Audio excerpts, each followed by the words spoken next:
Bayangkan ini.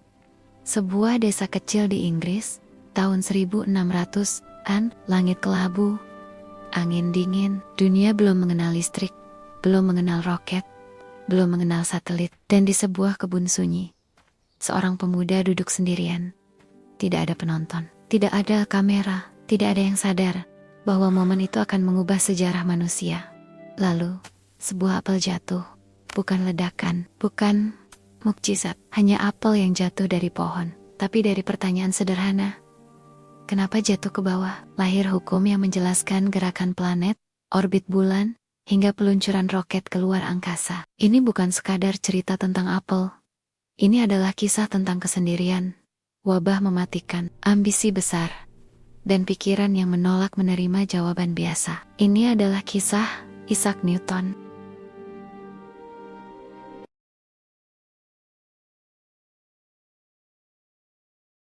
Newton lahir tahun 1642 di Woolstop, Inggris. Ia lahir prematur, begitu kecil, hingga orang-orang tidak yakin ia akan hidup. Ayahnya sudah meninggal sebelum ia lahir. Ibunya menikah lagi dan meninggalkannya bersama neneknya. Bayangkan tumbuh sebagai anak yang merasa ditinggalkan. Newton kecil bukan anak populer. Ia pendiam, tertutup, sering menyendiri. Tapi di balik kesunyiannya, ada pikiran yang tidak pernah diam. Ia membuat model kincir angin. Ia membuat jam matahari.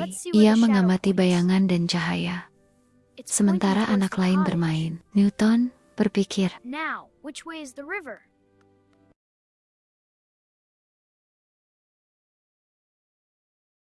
saat remaja, Newton masuk ke University of Cambridge. Di sana, ia membaca karya Galileo Galilei yang membuktikan bumi bukan pusat segalanya. Ia membaca hukum orbit dari Johannes Kepler, namun ada sesuatu yang mengganggunya. Kepler tahu planet bergerak elips, Galileo tahu benda jatuh dipercepat. Tapi, tidak ada yang tahu kenapa. Apa gaya yang bekerja di balik semua itu? Newton tidak puas hanya menerima rumus. Ia ingin tahu penyebabnya.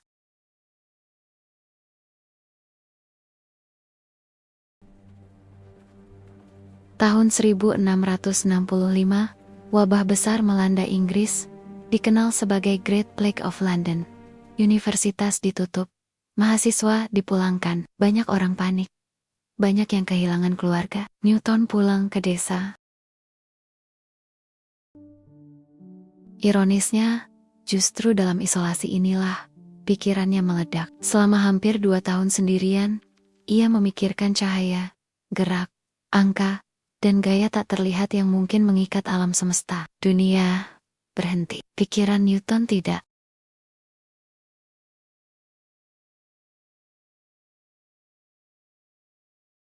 Suatu sore, ia duduk di bawah pohon apel. Ia melihat apel jatuh. Dan di momen itulah, ia tidak hanya melihat apel, ia melihat pola. Mengapa selalu ke bawah? Apakah bumi menarik apel? Jika bumi menarik apel, apakah gaya itu hanya bekerja di kebun kecil ini? Atau bekerja sampai ke langit? Newton membayangkan bulan di atas sana. Jika tidak ada gaya, bulan seharusnya terbang lurus menjauh, tapi bulan tetap mengorbit. Berarti, ada sesuatu yang menariknya, dan tiba-tiba, semuanya terhubung. Apel, bulan, planet, semua oleh gaya yang sama. Newton menyimpulkan sesuatu yang belum pernah dipikirkan manusia sebelumnya. Semua benda di alam semesta saling tarik-menarik. Semakin besar masanya, semakin kuat tarikannya. Semakin jauh jaraknya, semakin lemah gayanya. Itulah gravitasi. Ia bukan hanya menjelaskan apel jatuh.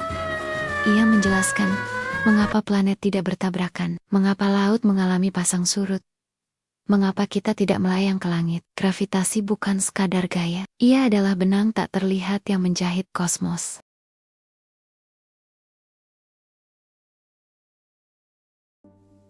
Tahun 1687, Newton menerbitkan karya besarnya, Philosophy and Naturalize, Principia. Buku ini begitu sulit dipahami, hingga hanya sedikit orang yang benar-benar mengerti. Namun dampaknya luar biasa. Selama lebih dari 2 abad, Fisika berdiri di atas fondasi Newton. Ia mengubah alam menjadi sesuatu yang bisa dihitung, dan ketika roket pertama diluncurkan ratusan tahun kemudian, rumus Newton masih digunakan.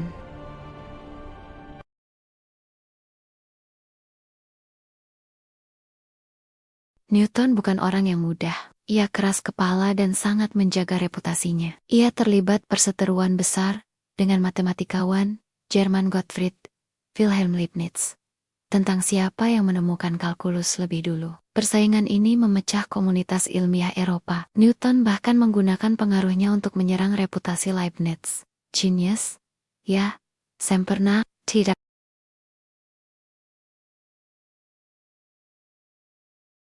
Newton akhirnya diangkat menjadi bangsawan Inggris dan dikenal sebagai Sir Isaac Newton. Ketika ia meninggal, tahun 1727, ia dimakamkan di Westminster Abbey, tempat para tokoh besar Inggris dimakamkan. Seorang anak desa yang dulu kesepian, kini dihormati seluruh negeri.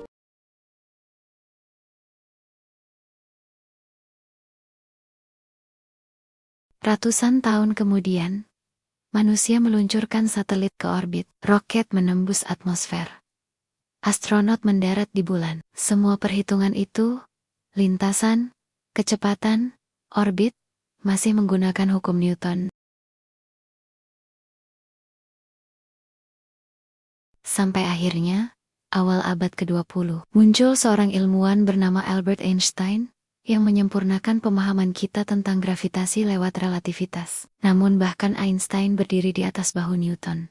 Semua berawal dari satu pertanyaan sederhana. Kenapa apel jatuh ke bawah? Karena satu orang tidak hanya melihat apel jatuh, ia melihat hukum alam semesta bekerja. Dan dari kebun kecil di Inggris, lahirlah teori yang mengguncang kosmos. Tolong di komen, like, share, dan subscribe ya. Terima kasih.